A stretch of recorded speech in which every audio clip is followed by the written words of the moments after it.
There I saw Coach Jitendra Khare.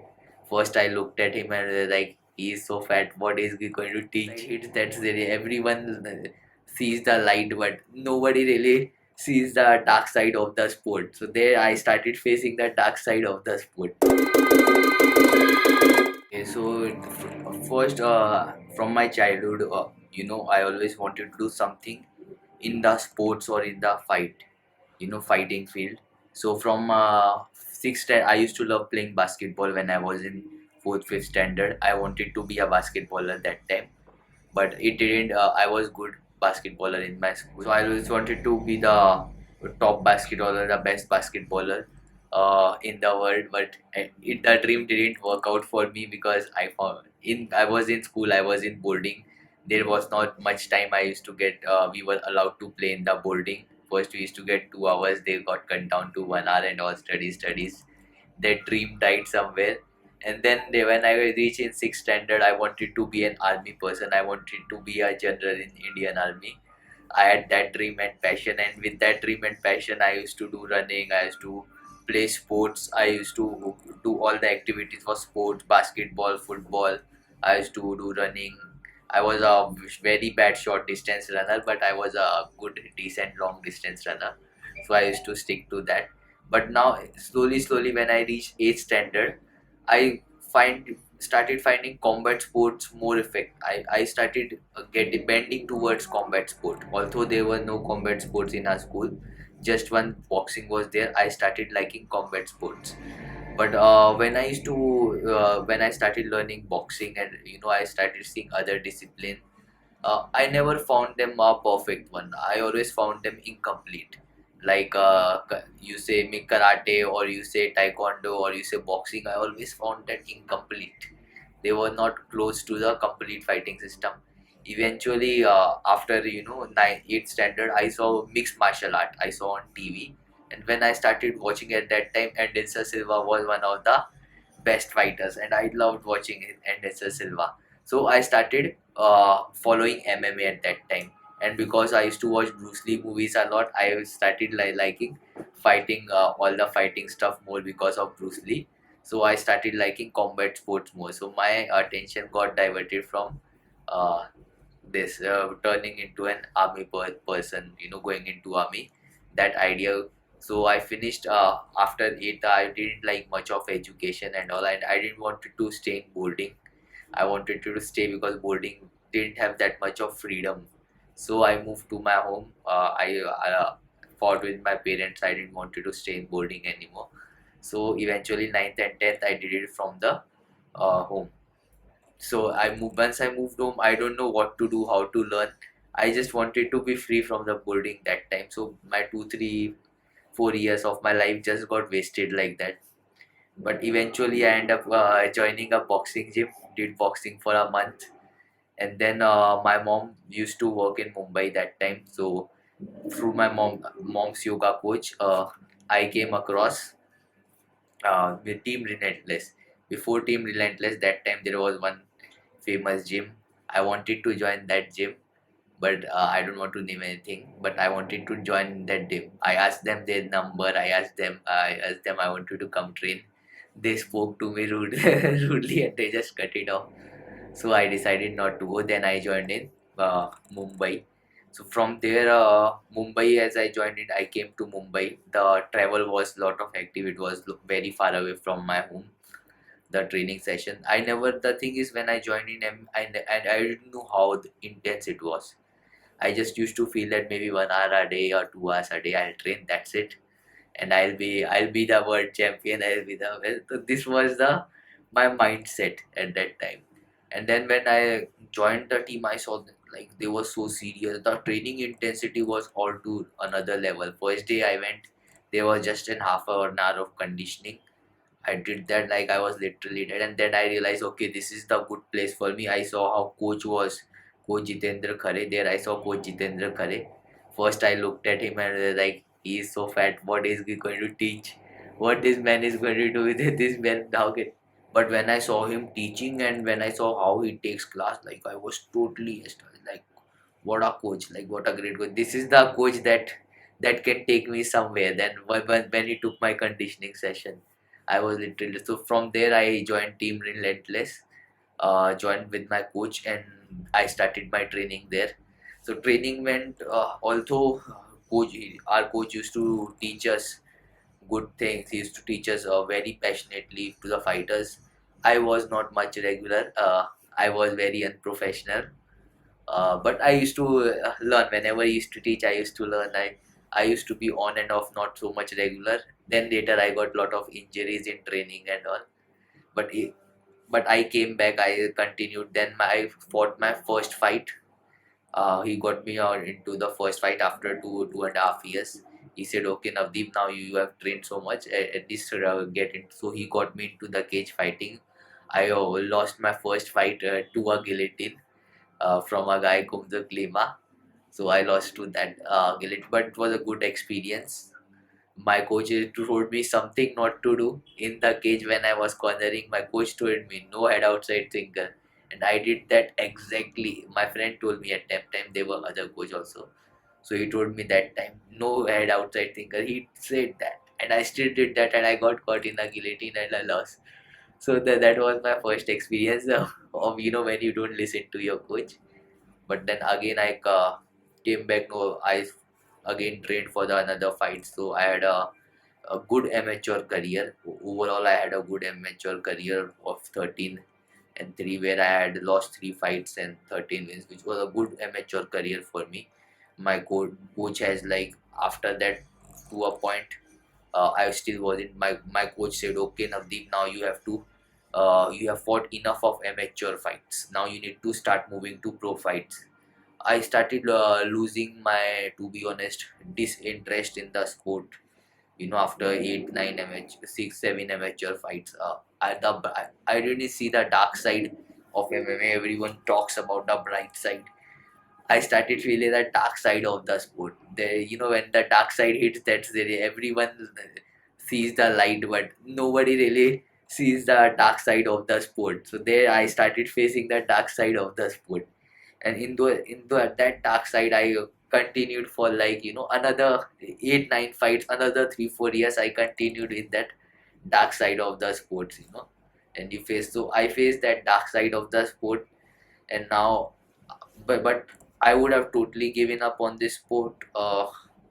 But, like, I would have just said, okay, if my coach would have once said, anybody would have, once said, like, coach would have once said, Navdeep, you can't do this, leave it, I would have left it.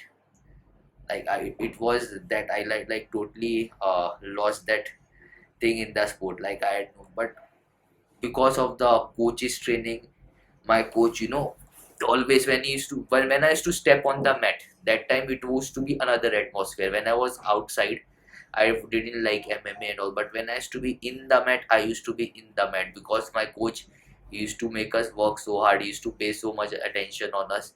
He would never let me get lazy in the training. He would never. If he sees me getting lazy in the training, he will not say 1 or 2 day, third day he's going to kick my ass. My coach is going to ensure he is not going to let me take more holidays. Because of his strict discipline, I have been able to manage myself. Because of his discipline, earlier I never used to earn, but because he insisted on me starting to work and earn, I started to earn. I started to work. That time I understood the value of money. I used to live on my mother's money, but because my coach, Jitendra Khare, told me, "Okay, Navdeep, you need to upgrade your lifestyle. This is what you have been doing. Let's make some money also out of it. Let's do some earning so that you can spend well, upgrade your livelihoods." And because of his uh, his insisting, I started to work also. So I became, now after working, earlier my parents didn't used to support, but after I started working, I got a very good support from my mother. Was satisfied. She wasn't happy, but she was satisfied ki, okay, I am now self-sustaining, because my coach made me self-sustaining. My coach pushed me towards that direction. So I started surviving on my own. Now there I got confidence. It's like, okay, I can train also, and I can earn from the same passion, which is good for me. So now then I continued with my training and all. Before the lockdown happened, once lockdown hit, I was totally in financial crisis. because of my little savings got exhausted, and I was in financial crisis. So my 2 years of life just got wasted in lockdown. But little bit, 8 to 9 months, we couldn't train. So my interest also got totally out, away from MMA. But my because of my coach and all, it again came back. Now in that lockdown, I got married to my own teammate Akshata Khadtare. I got married to her, and all this was possible because I talked to my coach. My coach could see it. The reason I got to my coach could see how I was attracted to her. My coach also guided me in the in proposing to her. So my coach also helped me in proposing it to her, and how I got my life partner. It was my coach has a great hand in that also. Like I didn't know how to talk to girls, so technically my coach taught me how to talk to a girl, how to make a girlfriend. Technically, my coach also taught me that. And then in lockdown, I stayed at her home for 2 days, and we got married. Like so, I started living with her. So now there I became completely, self-sufficient. You can say, or completely on my own, where I wasn't dependent on my parents anymore. So at this was the good thing in my life because my mom, she used to be with me in Mumbai, and she shifted to Meerut. She went back to her her own home place, so I was alone. So now I have with me my wife also, who is a MMA fighter. So she also along with my coach takes care of all my other things. She supports me just like my coach. So now I have like very of the two three peoples, and the best thing is I have my team.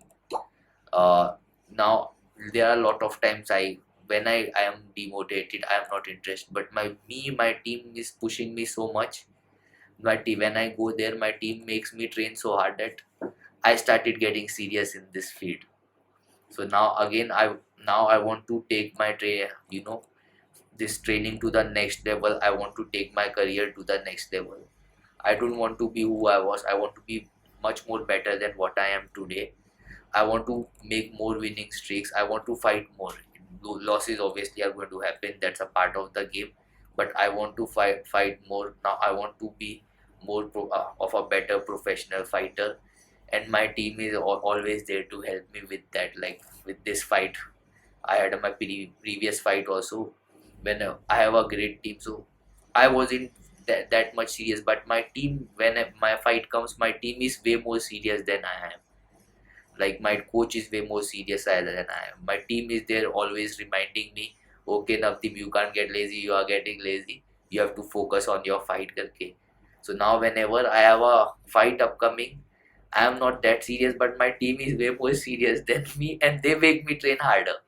I don't like I don't train much harder, but my team makes me train more harder every day. So because my team has been supporting so much, Vicky sir, Jitendra Khare has supported me throughout the life. He has been, as my coach. He has always been as my guide and coach. And it is his strictness that has made me a way better person. Otherwise, I would have been not much. I would have been a totally waste. But it was his strictness that made me a better disciplined person. I am not a champion. I am not, but his strictness and his discipline made me a way better person than I could have. I mean, I would have been a total waste, but his strictness and discipline made me way better today. So now I want to just go and be a one best fighter in the world. I want to reach the highest level of fighting, and I want to be in that discipline, and that will my coach has to take me through that. My coach and my team. I just hope I stay at the main. I stay in the right path. I just hope that I don't get diverged. Obviously, I'll come across times where I will not feel motivated. I'll feel okay. This is I feel like not doing it, but I still need to stay on the path. My coach says one thing to us: have a tunnel vision. That's all. Coach used to say, don't look around, just have a tunnel vision. So I need to have that in life. So I need to ensure that I have that tunnel vision, and then nothing can stop me as long as my coach is with me, my team is with me, Team Relentless, who have always been shaping me always being there with me. So, and my wife and my parents, of course. One thing I have noticed, the most important thing, I used to, I like studying stock markets. I like studying businesses. They used to say something there. Watch your company. They used to say, okay, there was a guy he used to say, I can just look around by looking at the people who are around you. I can tell you what you are going to be in next 5 years, next 10 years. Your company is very important to you. uh, Even if let's say you are a useless person, and then even if a useless person is in the company of a people who are 4 5 businessmen, he will start to do something out of nothing. So your company is very important in your life. Yeah, even if you are nothing and you have a good company, you have a company of people around you who have a company of people who are passionate towards the goal you want to achieve. You need to have that company. Then it will be very easy for you to lead forward in life. I've seen those people in life, they were like very good, but because of the company, I've seen them how badly they can drag down, like how badly they can. Your company is very important.